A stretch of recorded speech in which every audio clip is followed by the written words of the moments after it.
Second record అండి. Second record మొత్తం వచ్చేసి హ్యాండ్తో కుట్టడమే ఉంటుంది, మొత్తం హ్యాండ్ వర్క్.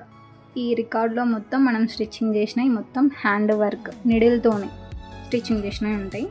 నెక్స్ట్ తర్వాత రాయాలన్నమాట. TTC hand work record, teacher Pramila. Same ఈ సబ్జెక్ట్స్ అన్నిటికీ ఒకటే మేడం ఉంటారు. మేడం అండ్ సార్ ఎవరన్నా ఉండొచ్చు, కానీ ఒకరే ఉంటారు.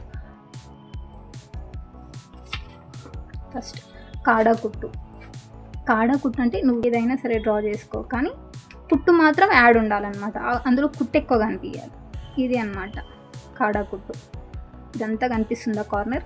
నువ్వు డిజైన్ చేసుకో, ఏదన్నా స్టోన్స్, మిర్రర్ ఏమన్నా అతికించుకో, ఏమన్నా ఇలా లేసులు పెట్టి డెకరేషన్ చేసుకో, ఏమన్నా చేసుకో, కానీ కుట్టు కంపల్సరీ కుట్టు అనేది ఉండాలి. ఇదన్నమాట. ఇట్లా నేను ఒక అమ్మాయి బొమ్మ డ్రా చేసి ఇట్లా కుట్టేసేసి ఇట్లా డిజైన్ చేసాం అన్నమాట. నార్మల్గా క్లాత్ కార్నర్లో ఇట్లా లేస్ కొంచెం డిజైన్గా ఏంటంటే చూడగానే వావ్ అనిపించాలన్నమాట. అట్లా ఉండాలన్నమాట మన రికార్డ్. ఇది కాడా కొంచెం డిఫరెంట్ అంతే. నెక్స్ట్ అద్దాల కుట్టు. ఇప్పుడు అందరూ మిర్రర్ వర్క్ అంటారు కదా, అదే ఇది మిర్రర్ వర్క్. ఈ విధంగా నేను ఫస్ట్ ఇట్లా మిర్రర్ డ్రా చేసిన, ఎందుకో బాగా అనిపించలేదు, షో అనిపించలేదు. తర్వాత ఈ విధంగా డ్రా చేసుకొని ఒక డ్రాయింగ్ వేసుకొని ఈ విధంగా కాడా కుట్టుని ఇట్లా కార్నర్లో కుట్టేసేసి మిడిల్లో ఇట్లా మిర్రర్స్ పెట్టి స్టోన్స్ పెట్టేసా. లాస్ట్కి ఇట్లా లేస్, దీన్నే మిర్రర్ వర్క్ అని అంటారు. ఇవన్నీ క్లాత్ మీదనే ఉంటుంది. ఇది క్లాత్ అతికించిన అనమాట. ఈ విధంగా రికార్డ్లో అతికించాలి. Next cross stitch. క్రాస్ అంటే ఇంటూ టైప్. ఇటు నుంచి ఇటు కుడతావు కదా, ఇటు నుంచి కింద నుంచి తీసుకొని మళ్ళీ ఇటు. ఇవన్నీ కుడుతుంటేనే అర్థమవుతాయి, చెప్తుంటే కన్నా మనం ప్రాక్టీస్ చేసే దాన్ని బట్టి అర్థమవుతుంటుంది. ఈ విధంగా నేను సేమ్ ఒక అమ్మాయి బొమ్మ డ్రా చేసుకొని సేమ్ ఇలాగనే క్రాస్ స్టిచ్ అనేది వేసేసాం. సేమ్ ప్లేస్ అతికించేసేసిన కార్నర్లో. దీన్ని క్రాస్ స్టిచ్ అంటారు. Short and long. ఇది షార్ట్ అండ్ లాంగ్ ఎట్లుంటుంది అంటే నువ్వు ఇంత పెద్దగా స్టిచ్చింగ్ చేయాలనుకున్నా ఇక్కడ స్టార్ట్ చేసి ఇంతవరకు, దీన్నే ఇక్కడ నుంచి ఇక్కడ, మళ్ళీ ఇక్కడ నుంచి ఇక్కడ, ఇట్లా ఉండాలన్నమాట. ఇవన్నీ అంతే చూడండి. ఇప్పుడు ఇక్కడ స్టార్ట్ చేసినానుకో ఇక్కడి వరకు, మళ్ళీ ఇక్కడ నుంచి ఇక్కడి వరకు ఇలా షార్ట్ అండ్ లాంగ్. ఇవన్నీ అంతే. ఇది కూడా షార్ట్ అండ్ లాంగే, జస్ట్ చిన్నగా ఈ మధ్యలో ఒక ఫ్లవర్ వేరే కుట్టుతో ఇచ్చేసిన. ఇవన్నీ అంతే. మామూలుగా డిజైన్ కోసం అని ఇవన్నీ పూసలు కుట్టిన అనమాట. ఇవన్నీ డెకరేషన్ కోసం. ఇవి మాత్రం వర్క్ షార్ట్ అండ్ లాంగ్ ఇవన్నీ. కాకపోతే మన కలర్స్ ఏవైనా యూజ్ చేయి, ఏమైనా చెయ్యి, కానీ ఈ కుట్టు అనేది ఇందులో ఉండాలి. అదే హైలైట్ ఉండాలన్నమాట. కుట్టు కంపల్సరీ. ఇక కొంచెం లుక్ కోసం బాగుండాలని ఇట్లా లేసెస్ యాడ్ చేసుకోవచ్చు అనమాట. మనం ఇట్లా సైడ్కి ఇట్లా ప్లేస్ ఖాళీగా ఉండదు, మొత్తానికైతే ఫుల్గా నిండిపోవాలి వర్క్ తోటి. నెక్స్ట్ ఇందులో 2 టైప్స్ ఆఫ్ ఫ్లవర్స్ ఉంటాయి. అందులో ఫస్ట్ వన్ ఇది ఎట్లా అంటే అదన్నా ఫస్ట్ వన్ అన్నాయి, సెకండ్ వన్ అయినా, కానీ మొత్తం అవే ఉండాలి. నేను ఫస్ట్ వన్ వేసిన ఈ విధంగా రోజు.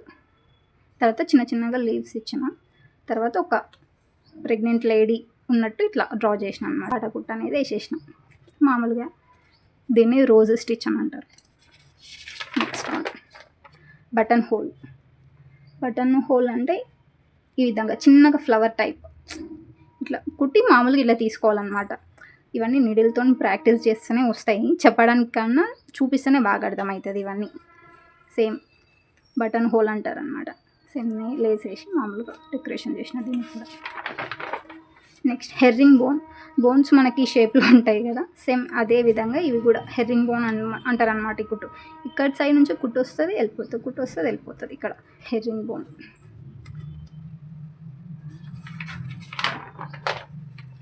అప్లిక్ వర్క్. ఇప్పుడు ట్రెండ్ అవుతున్న వర్క్ అంటేనే అప్లిక్ వర్క్. ఏంటంటే ఇట్లా ప్లెయిన్ క్లాత్ పైన ఏదైనా ఒక ఫ్లవర్ పెట్టి అతికించి దాన్ని మామూలుగా వర్క్ వేయడం అట్లా చేస్తున్నారు కదా, దాన్నే అప్లిక్ వర్క్ అంటారు.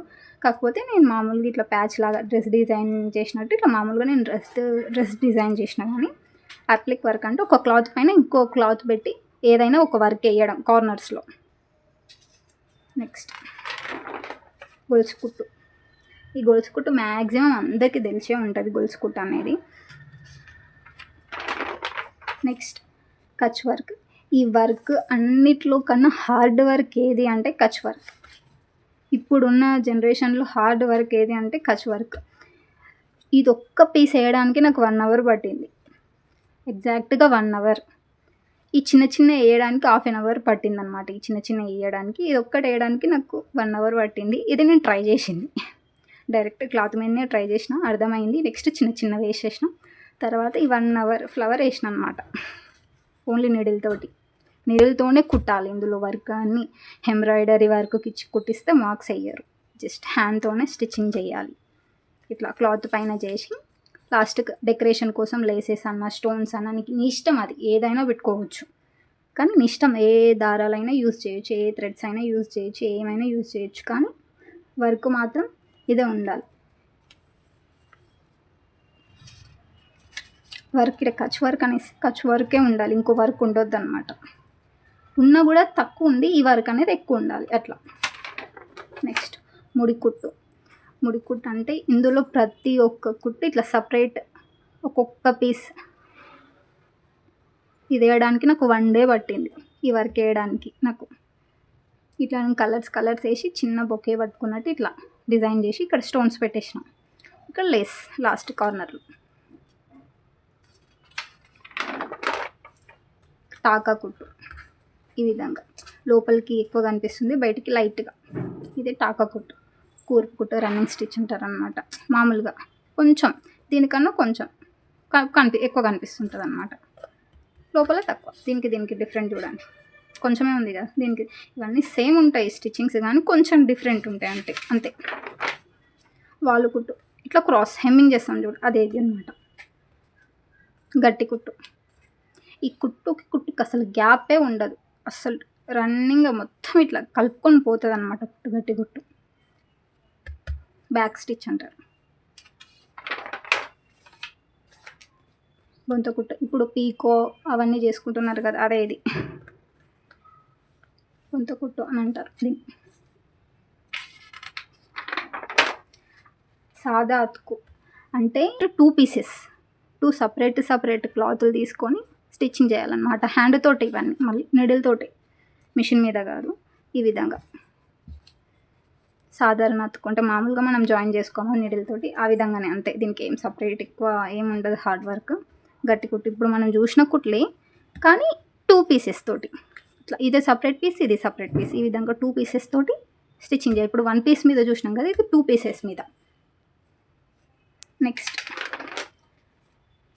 ఫ్రెంచ్ సీమ్ అంటే సేమ్, ఇది కూడా సేమ్ 2 పీసెస్తో ఇంతకుముందు చూసినట్టే హెమ్మింగ్ లాగా వచ్చేసి చిన్నగా టాకా లాగా వచ్చేస్తుంది అన్నమాట.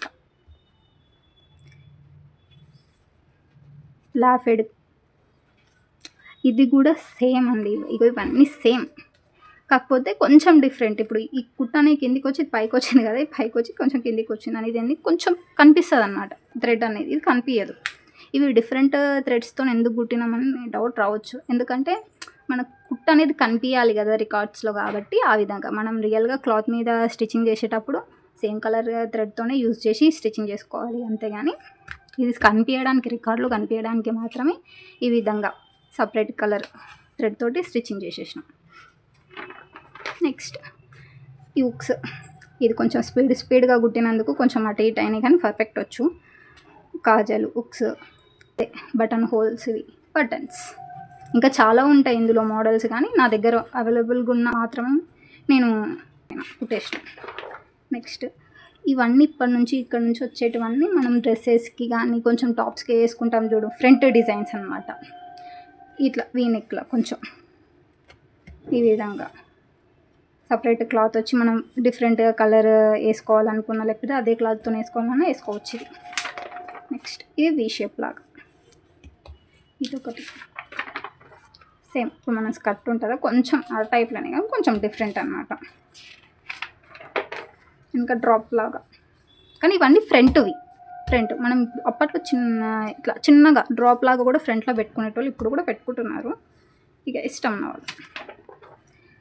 ప్యాచ్ వర్క్ ఇదేంటంటే ఈ క్లాత్లకించే కటింగ్ చేసి మళ్ళీ ఇదే క్లాత్కి కుట్టేసేయాలన్నమాట. కార్నర్స్ అనేటి దారంతో జాయిన్ చేయాలి. అంటే ఇప్పుడు మనం చినిగినప్పుడు ఏదైనా క్లాత్ హోల్ ఏమన్నా అదే క్లాత్ తీసుకొని కుడతాం కదా, సేమ్ ఆట ఇది కూడా ప్యాచ్ వర్క్, దాన్ని ప్యాచ్ వర్క్ అని అంటారు. సో అట్లా ఇది సెకండరీ కార్డ్, టీటీసీ ట్రైనింగ్లో సెకండరీ కార్డ్ ఇది. మొత్తం హ్యాండ్ మీదనే ఉంటుంది ఇది. ఫస్ట్ చూపించినట్లు కొన్ని మిషన్ మీద కొన్ని అట్లా ఏం ఉండదు. మొత్తం టోటల్గా ఇది హ్యాండ్ మీద స్టిచ్చింగ్ చేయాల్సిన రికార్డ్. ఇందులో ఇంకొకటి ఏంటంటే ఈ క్లాత్ ఉందా, ఈ క్లాత్ అనేది పాప్లైన్ క్లాత్ యూజ్ చేయాలి. ఏ క్లాత్ పడితే ఆ క్లాత్ యూజ్ చేస్తే కుట్టు అనేది నీట్గా రాదు. పాప్లైన్ క్లాత్ యూజ్ చేస్తేనే నీట్గా వస్తుంది. ఇంకొకటి ఇట్లా లేసెస్తో డెకరేషన్ ఎక్కువ చూస్తే రికార్డ్ చూస్తే ఫుల్గా అనిపించాలి, ఏదో కుట్టినామా లేదా అన్నట్టు ఉండదు, ఫుల్గా అట్రాక్ట్ కావాలి అన్నమాట రికార్డ్కి. ఆ విధంగా ఇట్లా స్కెచెస్, చిన్న చిన్న స్కెచెస్ యూజ్ చేయొద్దు, మార్కర్స్, స్టిక్ పెన్స్ అంటారు కదా అవి యూజ్ చేయాలి, స్టోన్స్. ఇంకొకటి థ్రెడ్స్ ఏం యూజ్ చేయాలి అంటే సిల్క్ థ్రెడ్స్ కన్నా ఉలెన్ థ్రెడ్స్ ఉంటాయి చూడండి, అవి ఓన్లీ వర్క్ కోసం అని అడిగితే ఇస్తారు, అవి యూజ్ చేయాలి. ఏవి పడితే కూడా అవి యూజ్ చేయొద్దు. ఈ 2 థ్రెడ్స్. కానీ నేనైతే సిల్క్ థ్రెడ్స్ కానీ ఉలెన్ థ్రెడ్సే బెస్ట్ అని అంటా. నేనైతే ఆల్మోస్ట్ అవే థ్రెడ్స్తో కుట్టేసిన. ఇది ఒకటి సిల్క్ థ్రెడ్తో కుట్టాను అంతే. ఇది సెకండ్ రికార్డ్.